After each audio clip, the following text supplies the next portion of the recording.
হিসাব নেবেন। আউয়ালু মা ইউহাসাবু বিহিল আবদু ইয়াউমাল কিয়ামাতিস সালাহ। কিয়ামতের কঠিন সময় আল্লাহ রাব্বুল আলামিন সকলের থেকে সর্বপ্রথম যে হিসাব নেবেন সেটা হলো নামাজ। যদি নামাজ সুন্দর হয় তাহলে সব আমল সুন্দর হবে, সবগুলো সুন্দর হিসেবে গণ্য করা হবে। আর যদি নামাজ ঠিক না থাকে তাহলে সবগুলো ভেজাল আছে মনে করা হবে। তো এই জন্য নামাজকে গুরুত্ব সহকারে আদায় করা। নামাজ পড়লে কি হবে? কোরআনের মধ্যে আল্লাহ রাব্বুল আলামিন বলেছেন, ইন্নাস সালাতা তানহা আনিল ফাহশাই ওয়াল মুনকার। যারা নামাজ পড়বে এই নামাজ তাদের ফাহিশা কাজ, বেহুদা কাজ থেকে, বেহাপনা কাজ থেকে তাদেরকে নামাজ বাধা দিয়ে দিবে। যারা নামাজ পড়বে পাঁচ ওয়াক্ত, তাদের মনে মধ্যে চিন্তা চেতনা আসবে, আমি নামাজ পড়ে আমি কেমনে বেপরদায় ঘোরাফেরা করি, আমি কেমনে মানুষের মধ্যে নাচ গান করি, কেমনে এলোমেলো করি, কেমনে এরকম পরকীয়া করি, অন্যের সাথে বের হয়ে চলে যায়, এরকম চিন্তা তার মধ্যে আসবে না, এলোমেলো ধান্দা আসবে না। এই জন্য নামাজকে সুন্দর করা।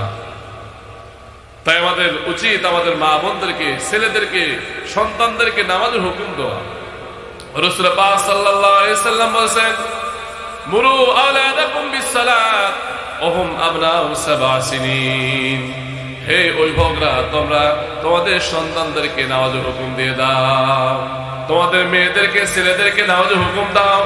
যখন তাদের বয়স 7 বছর হয়ে যায় তখন নামাজের হুকুম করো। যদি নামাজ না পড়ে 10 বছর হয়ে যাচ্ছে নামাজ পড়তেছে না, তখন তাদেরকে আঘাত করো, তাদেরকে শাস্তি দাও। তুমি কেন নামাজ পড়ো না, বারবার কেন বলতে হয়, এরকম তাকে ধমক দাও, শাস্তি দাও। আজকে আমরা স্কুলে না গেলে, প্রতিষ্ঠানে না গেলে তার খাওয়া বন্ধ করি, ধমক দেই, গাড়ি দেই, অথচ নামাজে এক ওয়াক্তও গেল না, এই জন্য কোনো দুঃখ হয়নি, এক ওয়াক্তবার বলিও না।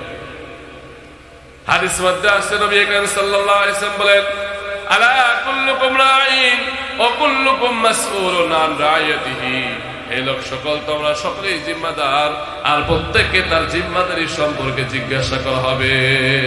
তুমি অভিভাবক, তোমার সন্তান নামাজ পড়ে নাই, নামাজ না পড়ে ঘুমাইছে, ঘোরাফেরা করছে, তুমি কি করছো? তুমি কেন তাকে শাসন করলে না, বললে না? এই জন্য হুকুম এরকম অভিভাবকদেরকে জিজ্ঞাসা সম্মুখীন হতে হবে। কাজেই আমাদের সন্তানদেরকে নামাজে হুকুম করা দরকার। নবী করিম সাল্লাল্লাহু আলাইহি ওয়াসাল্লামকে আল্লাহ রাব্বুল আলামিন বলতেছেন, হে নবী, আপনি আপনার পরিবারকে নামাজের হুকুম করেন, আপনার পরিবারের জন্য নামাজ পড়ে, নামাজ কায়েম করেন।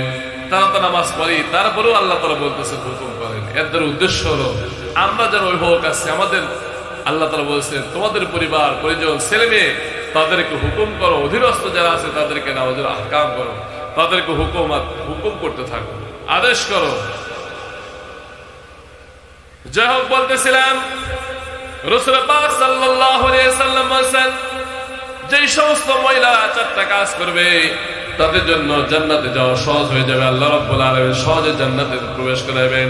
1 নম্বর হলো নামাজ পড়া, 2 নম্বর হলো অসাম আশ-শাহরা, 2 নম্বর হলো রমজান মাসে রোজা রাখা, 3 নম্বর হলো আতাআত বালাহা, এবং 3 নম্বর হলো স্বামীর ইতাআত করা, স্বামীর অনুসরণ করা। যতক্ষণ স্বামী তাকে বৈধ হুকুম করবে, কোন শরীয়ত সম্মত হুকুম যতক্ষণ করবে ততক্ষণ এই মান্য করা। যদি শরীয়ত বিরোধী কোনো কাজের হুকুম দেয় তখন সেটাকে মান্য না করা, বলা আমার দ্বারা সম্ভব না, আমি পারবো না। শরীয়ত সম্মত হুকুম করলো যে তুমি আমার এরকম পানি পিপাসা লাগছে, পানি খাওয়াও, আমি আমার শরীর ক্লান্ত, আমাকে একটু আরামের ব্যবস্থা করে দাও। তুমি পর্দা পুশিদা করো, নামাজ পড়ো, আত্মীয়তাদের সম্মান ব্যবহার করো, তাদের মেহমানদারি করো। এরকম ভালো ভালো কথা বলতেছে ততক্ষণ পর্যন্ত যতক্ষণ সম্ভব ওই মহিলার উচিত হলো স্বামীর কথাগুলো মান্য করা। আর যদি স্বামী শরীয়ত বিরোধী কোনো হুকুম দেয়, যেমন বলতেছে বউ তোমার পর্দা করা যাবে না, আমার বন্ধু বান্ধব আসবে, তাদের সঙ্গে দেখা করতে হবে, তাদের সঙ্গে আড্ডা দিতে হবে, আমার সঙ্গে খোলামেলা হবে, এরকম সাজগুজ করে মাথার চুলগুলো ছেড়ে দিয়ে সাজগুজু করে আমার সঙ্গে ঘুরতে হবে, বন্ধুদের সাথে আড্ডা দিতে হবে, এরকম যদি কখনো বলে তাহলে এই কথাগুলো মানা যাবে না। বলবে না আমি এর পারবো না, আমার দ্বারা সম্ভব নয়। এরকম আদবের সাথে তাকে বুঝাই দেওয়া। শরীয়ত সম্মত যতক্ষণ হুকুম করবে ততক্ষণ মান্য করা। যাই হোক, বলতেছিলাম তিন নাম্বার মেয়েদের জন্য জান্নাতে যাওয়ার সহজ রাস্তা হলো, তিন নাম্বার হলো অতআত বালাহা, স্বামীর ইতাআত করা, স্বামীর অনুসরণ করা। স্বামীর অনুসরণ সাহাবায়ে কেরাম তারা কেমন করছেন? হযরতে রাসূল পাক সাল্লাল্লাহু আলাইহি ওয়াসাল্লাম একজন মেয়ে হযরতে ফাতেমা রাদিয়াল্লাহু তাআলা আনহা, যার স্বামীর নাম হযরতে আলী রাদিয়াল্লাহু তাআলা আনহু, রাসূলের মেয়ে ফাতেমা রাদিয়াল্লাহু তাআলা আনহা এক রাত্রিবেলায় হযরতে আলী রাদিয়াল্লাহু তাআলা আনহু রাত্রিবেলায় বলতেছে, ফাতেমা আমার তো পানি পিপাসা লাগছে, একটু পানির ব্যবস্থা করে দাও। এই কথা বলছে, বলার পরে হযরতে ফাতেমা রাদিয়াল্লাহু তাআলা আনহা, ওই সময় তো পানির সেরকম ব্যবস্থা ছিল না। পানির ব্যবস্থা না থাকার কারণে উনি চাওয়ার সাথে পানি দিতে পারেন নাই। এই জন্য পানির খোঁজ উনি বাইরে চলে গেছেন, পানি আনতে গেছেন। পানি সংগ্রহ করে যখন চলে আসছেন, ঘরে আসছেন, আসার পর দেখতেছেন হযরত আলী ঘুমায় গেছেন।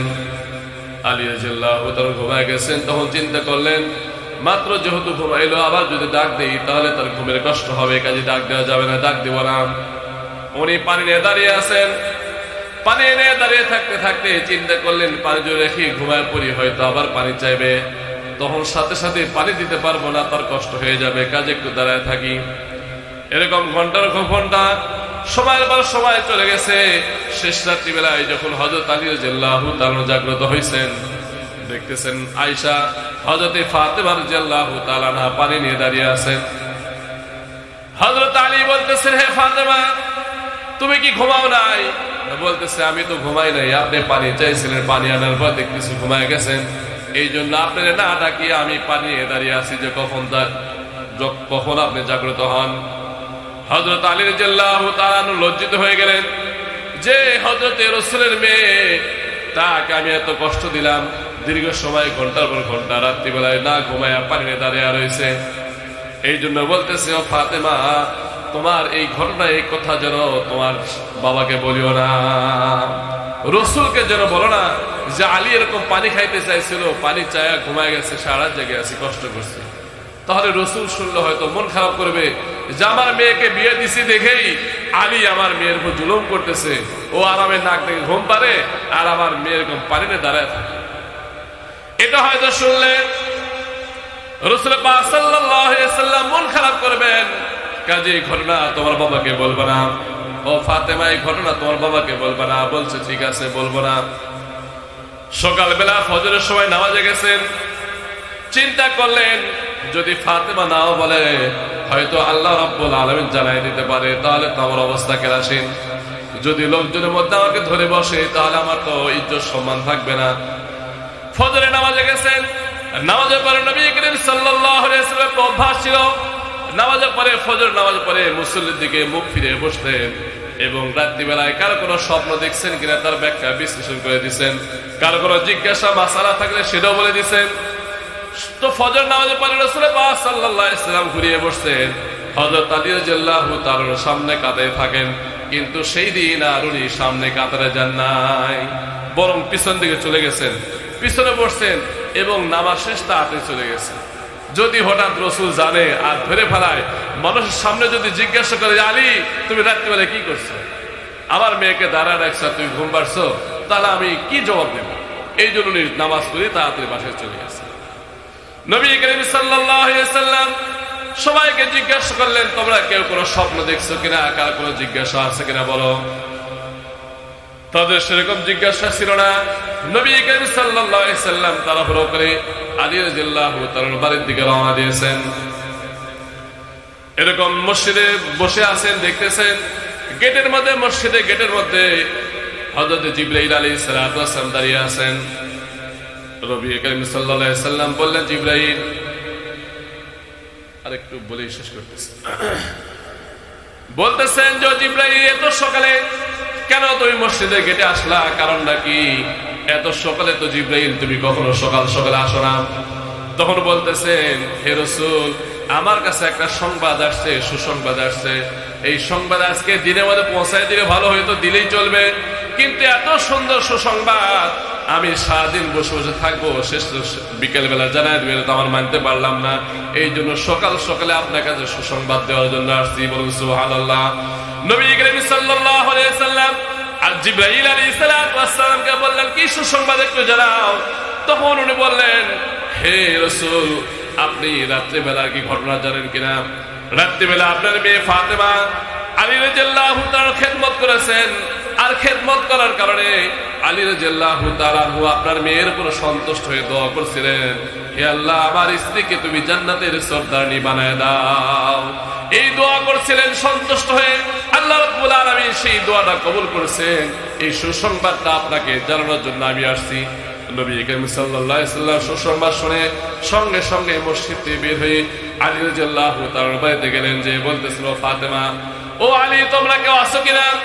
আলী রাদিয়াল্লাহু তাআলা আরো টেনশনে পড়ে গেলেন, আমি তো বললাম না, তাড়াতাড়ি চলে আসলাম, হয়তো জিবরাইল খবর দিছে, এবার তো খবর আছে। আলী রাদিয়াল্লাহু তাআলা উত্তর দিলেন না। ফাতেমা বললেন, বাবা কি হয়েছে বলেন, আমি আসি বলেন। তখন বলতেছেন, তোমরা রাত্রিবেলায় কি করছো? তোমরা রাত্রিবেলায় কি করছো? তোমাদের কি ঘটনা একটু বলো। তখন ফাতেমা বলতেছে, আব্বা, আপনার কাছে একটা মাসআলা আগে জিজ্ঞাসা করি, এরপর উত্তর দিব।